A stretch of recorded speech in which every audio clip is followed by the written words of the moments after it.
생명이 있는 모든 동물들은요, 우리 부모의 자식에 대한 사랑을 다 갖고 있는 것을 볼 수가 있습니다. 물론 사람이야 말할 것도 없지만은 우리 새나 동물이나 곤충, 심지어 어류 등도 모성애가 남다른 것을 볼 수가 있습니다. 자기들이 낳은 새끼에 대한 사랑은 이루 말할 수가 없습니다. 연어, 여러분 잘 아시죠? 연어고기. 연어는 새끼를 낳고 자기는 죽습니다. 왜? 새끼들의 먹이가 되기 위해서. 문어도 보면 알고 알을 낳고는 얼마 있지 않다가 죽습니다.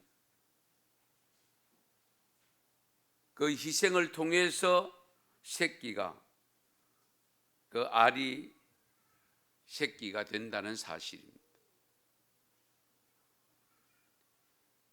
그리고 부리가 매우 발달한 펠리칸이라고 하는 새가 있지요. 펠리칸이라는 새가 있는데, 큰 부리는 우리 주머니를 이용해서 다른 새들이 공격해 올 때에 새끼들을 그 부리 주머니에 넣어서 보호해 주는 역할을 하고, 먹을 것이 없을 때는 그 부리로 자기 가슴팍에 있는 털을 뽑아내고 그 살찜을 찧어내서 그 어린 새끼들에게 먹인다는 사실입니다. 물고기 중에도 펠리칸과 같은 가시고기라는 어류가 있습니다.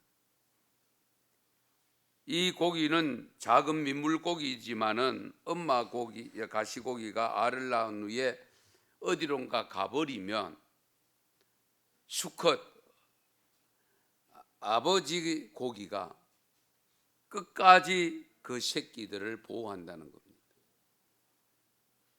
목숨 걸고 싸우기도 하고,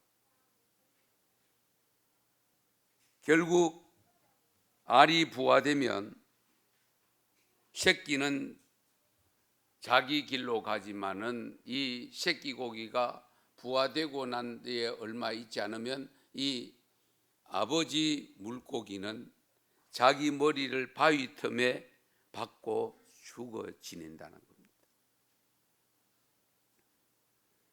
이처럼 모든 생명체는 부성애를 갖고 모성애를 갖고 자기의 자녀들, 자기의 새끼를 철저하게 보호하고 관리하고 양육하는 것이라는 것을 우리가 기억하면서 하나님이 창조한 창조 법칙이라는 것을 기억하셔야 됩니다.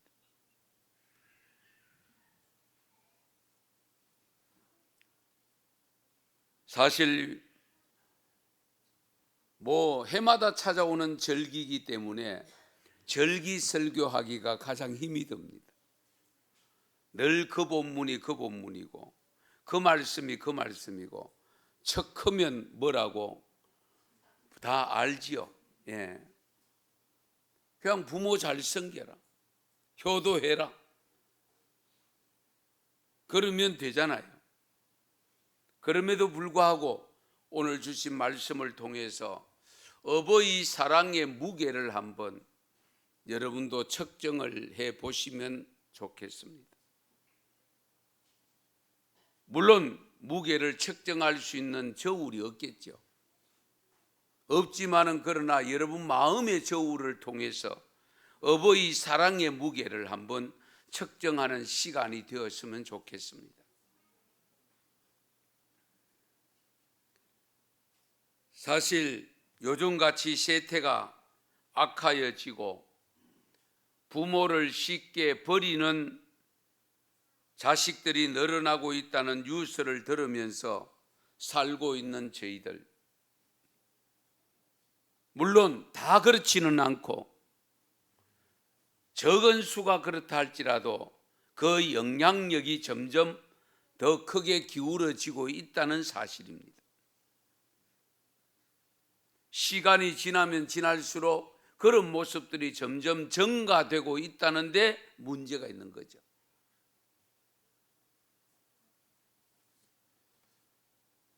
오늘 어버이날이자 어버이 주일로 지킵니다만 우리가 특별한 날을 정해서 특별히 지키는 것은 그만큼 큰 의미가 있는 거죠.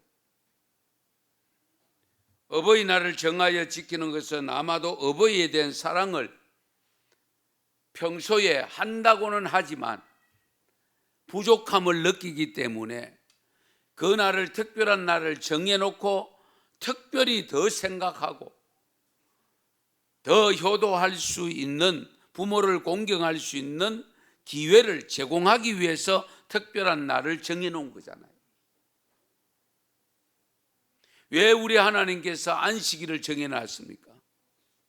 안식일을 정해놓고 안식일마다 물론 늘 생각하면서 살아야 되지만은 우리 하나님을 좀 더 애틋하게 생각하고 우리 하나님을 경외하는 마음을 표현하는 예배를 드리도록 하기 위해서 안식일을 주셨잖아요.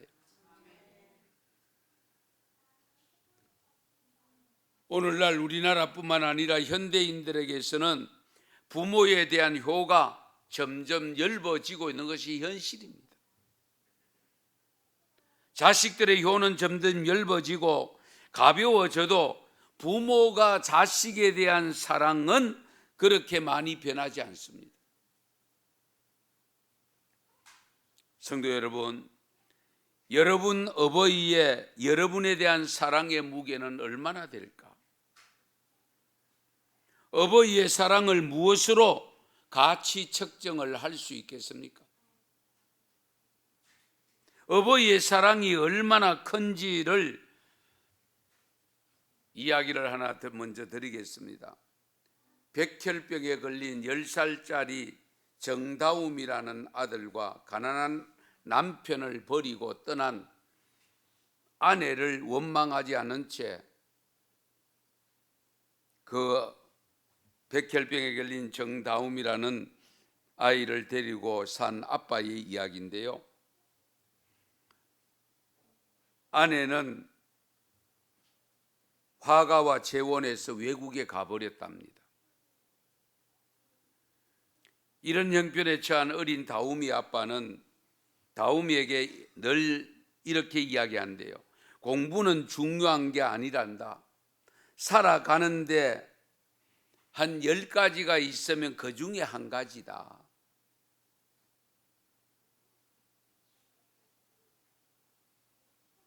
그리고 아내가 담배 피우는 것을 싫어할 때에 다우미를 생각해서 아빠는 담배를 과감하게 끊었대요.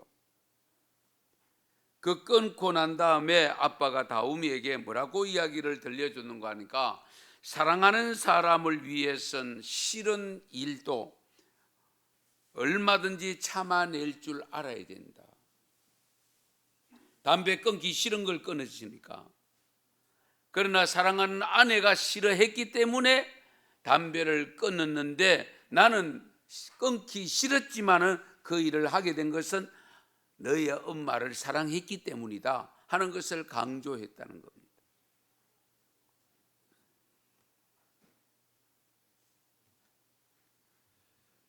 자신보다 더 소중한 백혈병에 걸린 아들을 살리겠다고 병든 아들을 2년 동안 지극정성으로 돌보았는데 전 재산을 다 팔았대요. 자신의 자존심도 팔고 양심도 팔고 마지막에는 팔 것이 없습니다. 이제 아들에게 한 가지 희망이 있다면 골수 이식하는 길밖에 없습니다. 그런데 그 골수 이식도 맞아야 되잖아요. 그런데 일본 사람 중에 맞는 사람이 있다는 정보를 입수를 했습니다. 적어도 그 일본 사람이 한국에 와서 체류하면서 거기에 임하는 병원비가 한 2천만 원. 그런데 돈이 없습니다. 이미 다 써버렸어요. 그래서 불법인 줄 알면서도 자신의 한쪽 각막을 팔기로 결단을 내립니다. 그게 마지막 일이었기 때문에. 본래는 신장과 눈을 다 팔기로 했대요.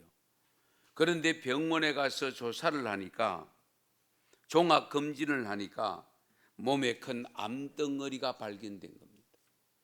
그래서 신장은 팔 수가 없었던 거예요. 그래서 이 아버지는 각막을 팔았는데, 이 다우미의 아빠가 교회는 나가지 않았지만 자신의 고통은 아랑곳하지 아니하고 오직 고통 속에 살고 있는 아들을 살려달라고 하나님 앞에 애원하다시피 했다는 겁니다. 아들 대신 자기 목숨을 가져달라고 몸부림치고 이렇듯 아버지의 사랑으로 아이는 다행히 골수 이식 수술이 끝나고 회복이 되었습니다. 정작 가난 말기였던 아버지 자신은 죽어갑니다. 고침받은 아들은 본래의 어머니에게로 떠나보냈습니다. 그리고 자신은 아들과 40일 동안 함께 지냈던 산골 마을로 들어가 조용히 죽음을 맞이합니다. 겨울에 눈이 내리는 가운데 곁에서 간호하던 후배에게 자신을 일으켜 달라고 했습니다. 죽음을 맞이한 어느 날 새벽에 아들에게 한 약속을 지키겠다고 하면서 다우미한테 교회에 나가겠다고 약속한 것을 지키기 위해서 그동안 지키지 못했지만은 내가 이 자리에서 일어나서 그 하나님 앞에 기도라도 한번 해야 되겠다. 그리고 기도하다가 그 자리에서 세상을 떠납니다.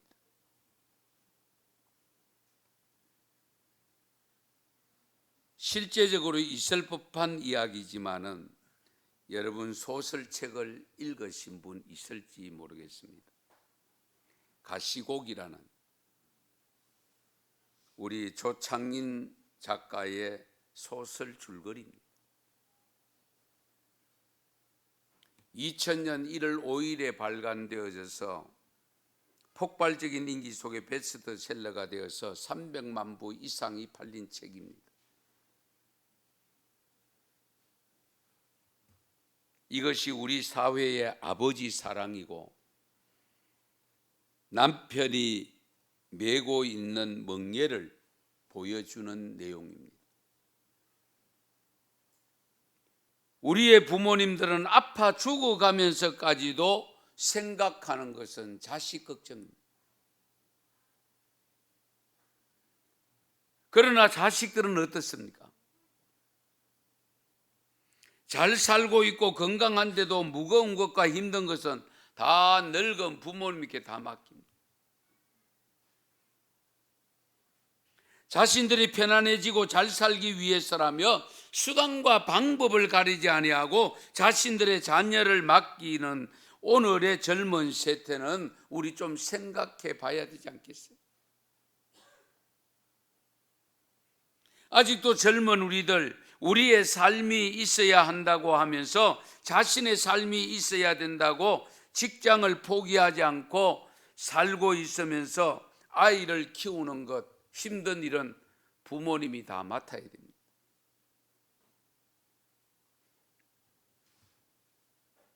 그러면 나의 삶은 있을지 몰라도 부모의 삶은 없잖아요.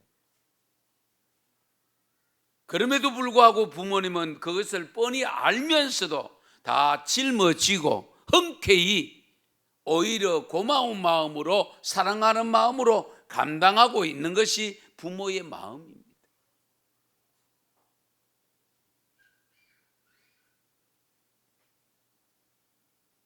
우리가 부모님들의 삶을 얼마나 챙겼는지 부모님들의 삶을 생각한다면 우리는 이제 단순히 어버이날 하루 동안에 선물 내드리고 용돈 좀 더 드리고 맛있는 음식 사드리는 것으로 끝나는 어버이날이 되지 않도록 매일매일이 어버이날이 되고 매주마다 어버이 주일이 되도록 하는 것이 바람직하지 않겠습니까?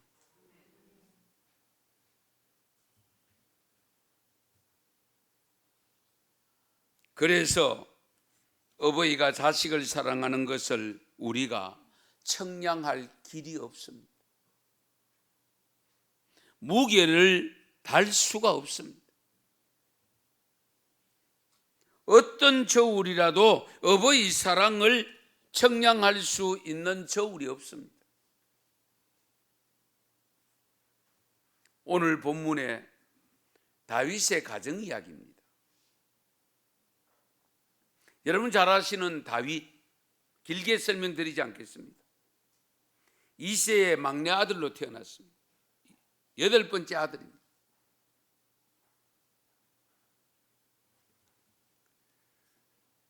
하나님의 주권적인 선택에 의해서 이스라엘 통일왕국의 2대 왕이 됩니다.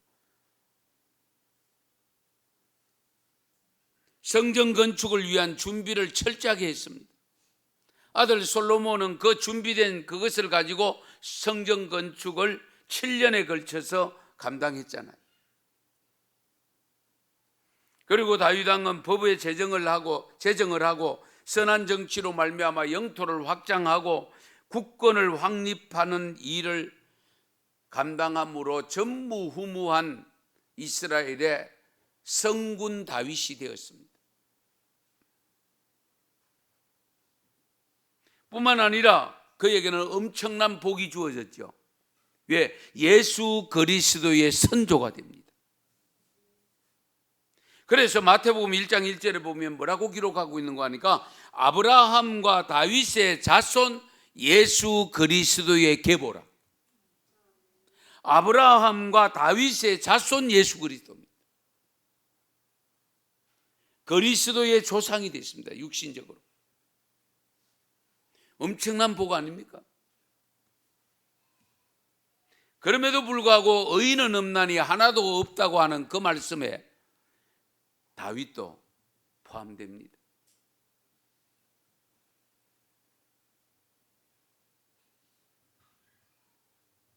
이 다윗 왕이 참 믿음 좋은 다윗 왕이 되어져서 하나님의 선택을 받고 사울왕 초대왕 사울왕의 자녀가 아니고 전혀 관계가 없는 가운데서 2대 왕으로 추대받는 복을 받았음에도 불구하고 다윗도 역시 실수를 합니다.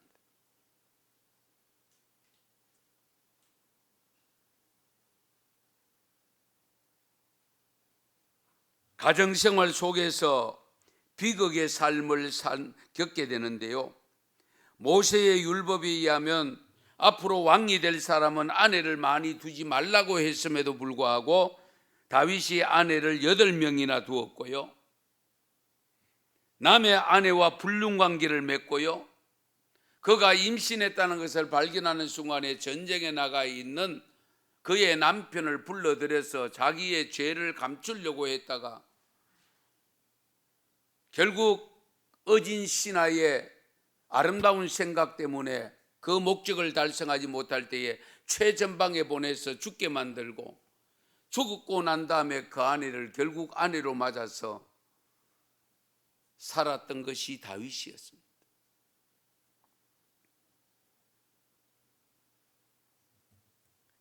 여덟 명의 아내에게서 난 자녀들끼리 간음죄를 짓고 서로 싸우고 죽이는 살인사건이 발생하기도 했고 심지어 자녀들 중에 아버지를 반역해서 아버지의 왕의 자리를 노리고 반역한 사람이 압살롬인데 반역한 그것을 그냥 둘 수가 없어서 요압 장군이 이끄는 다윗 왕의 친위 군대가 나서서 그들을 제압하는 그 전쟁 속에 있었던 이야기를 오늘 본문에 기록하고 있습니다.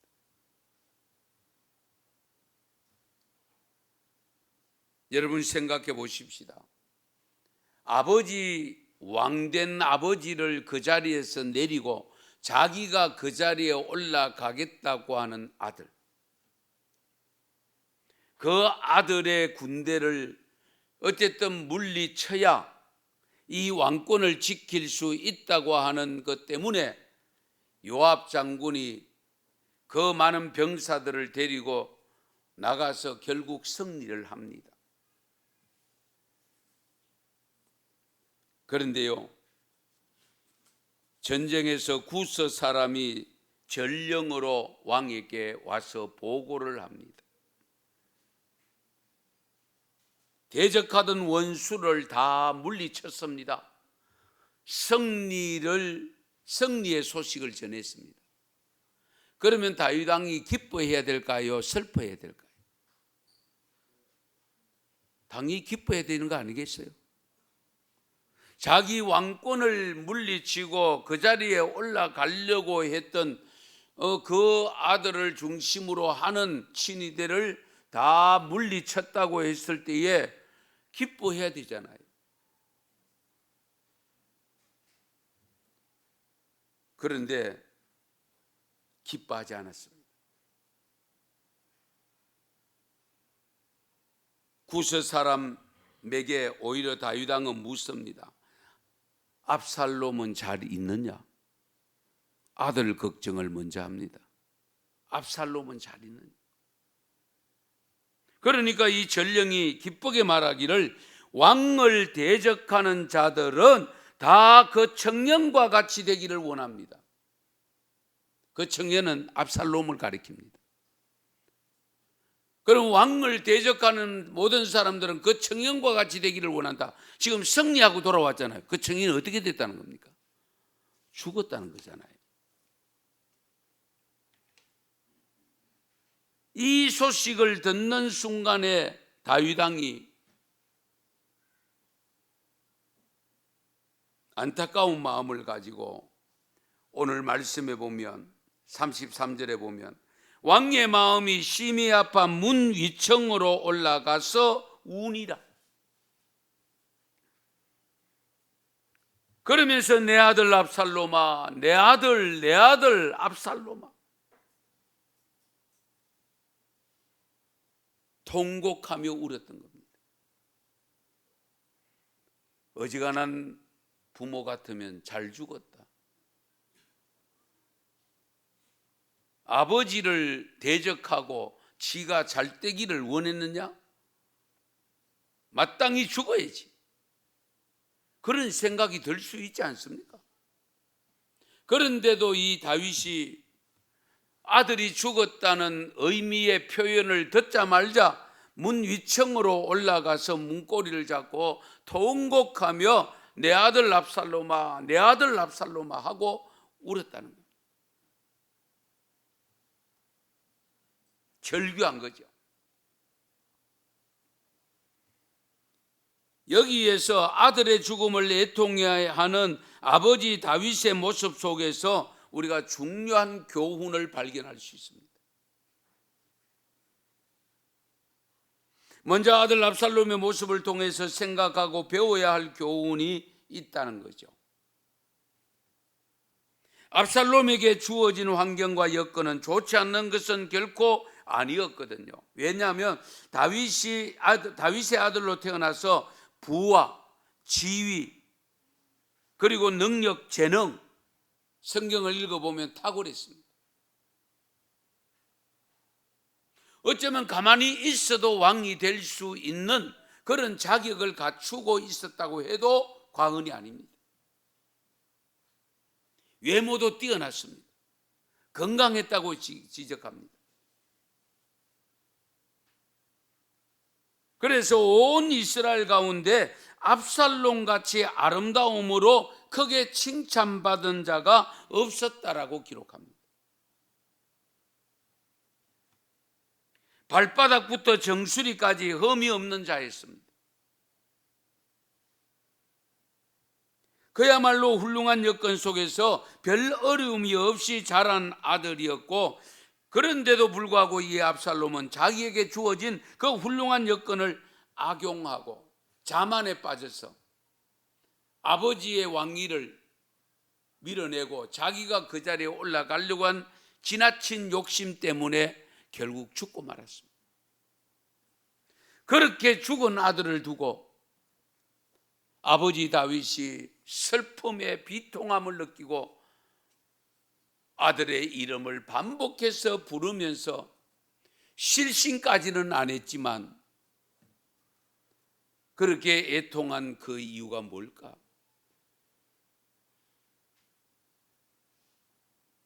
압살롬은 분명한 불효 자식입니다. 효도한 자식이 아닙니다. 사무엘하 13장 37절 말씀에 보면 다윗은 날마다 그 아들로 말미암아 슬퍼하니라. 아들로 말미암아 슬퍼한다. 왜? 아버지 왕위를 탈취하려고 한다는 소문이 들러올 거 아닙니까? 정보가 새 나올 거 아닙니까?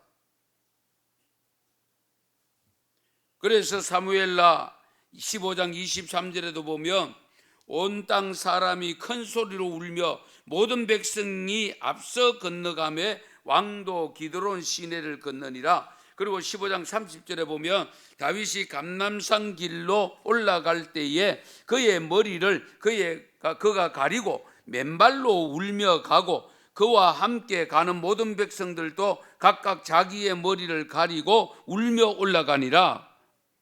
이 모습이 무슨 모습이냐면 아들 압살롬에게 쫓겨다니는 아버지의 모습입니다. 한번 생각해 보세요. 이렇게 고생한 다윗이 지금 압살롬이 그 아들이 죽었다고 하면 다소 안타깝기는 하겠지만은 속이 후련한 그런 모습 아닐까요? 그런데 다윗에게는 그런 마음이 전혀 없었다는 사실입니다. 참 아버지의 사랑이죠. 다윗이 아들 압살롬에게 쫓겨서 도망갈 때에 흘린 그 눈물과 이 아들 압살롬이 죽었다는 소식을 듣고 문고리를 잡고 위층에 올라가서 내 아들 압살롬아, 내 아들 압살롬아 하고 울며 눈물 흘린 그 눈물의 깊이가 차이가 무엇일까요?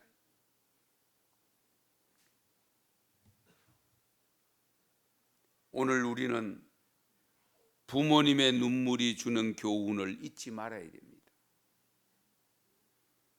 대적한 압살롬을 생각하고 눈물을 흘린 이 다윗의 눈물은 우리들의 부모가 가지고 있는 똑같은 눈물입니다. 그 눈물에는 부모님만 가지고 있는 자녀에 대한 애절한 사랑이 담겨 있습니다. 부모를 대적한 자식이지만은 미워할 수 없는 사랑이 담긴 눈물입니다. 왜? 내 속을 통해서 태어났고 나를 통해서 태어난 아들이거든. 아무리 인간이 죄를 범했을지라도 독생자 아들을 주기까지 우리를 사랑하신 하나님의 사랑이 담긴 눈물입니다. 다윗의 눈물은요, 아버지를 반역해서 군사들에게 쫓겨다니는 자녀의 평안을 걱정했던 눈물이기도 합니다. 저 전쟁을 치르며 해를 당할 때 죽는다는 생각은 미처 못하고 해를 당하면 어떡하나, 차라리 내가 고통을 당하니 낫지 않을까, 별의별 생각을 다 하면서 흘린 눈물입니다.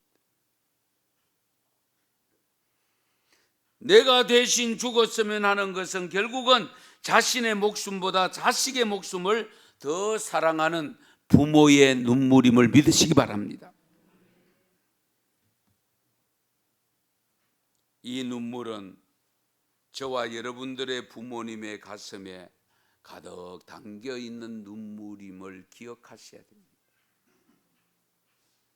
그래서 자녀가 고통당할 때에, 자녀가 서운하게 될 때에, 서운할 때에, 그리고 자녀가 불행해질 때면 그 눈물은 샘솟듯 솟아나게 됩니다. 솟아날 수밖에 없습니다. 우리는 하나님의 아픔을 이해해야 합니다. 독생자 예수를 죽이기까지 하신 그 하나님의 사랑을 이해하셔야 됩니다. 그리고 교회의 사랑을 알아야 하고요, 외롭고 슬프고 고통스러울 때에 우리를 위로해 주시고 축복해 주시는 하나님의 사랑을 누리게 해주는 우리 몸된 교회를 사랑해야 됩니다. 왜? 그 교회의 몸은 예수님이기 때문에. 그 예수님은 하나님이 보내신 분이기 때문에.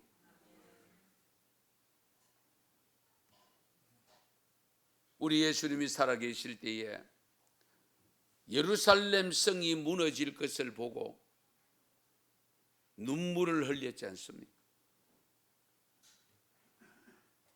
자기를 향하여 우는 여인들을 바라보면서 너희 자녀들을 위해서 울라라고 일러주셨던 것을 기억하실 겁니다.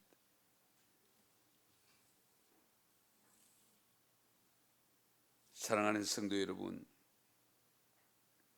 부모님의 사랑은 무엇으로도 청량할 길이 없습니다. 부모님의 사랑의 무게를 무엇으로 측정하겠습니까?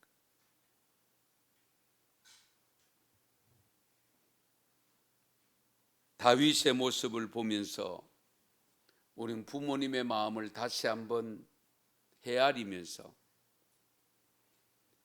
우리 부모님의 가슴에는 항상 흘릴 눈물을 안고 사신다는 것을 기억하셔야 돼요. 나로 인하여 그 눈물이 쏟아지지 않게 하는 것이 진정한 효가 아닐까요?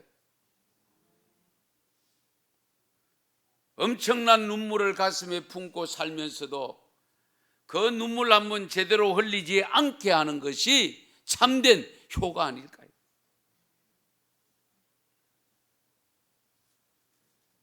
그러나 여기서 한 가지 기억해야 할 것이 있습니다. 지금 우리의 자녀들에게 올바른 신앙의 교육을 해야 된다는 사실입니다. 그렇지 않으면 내가 눈물을 흘려야 됩니다.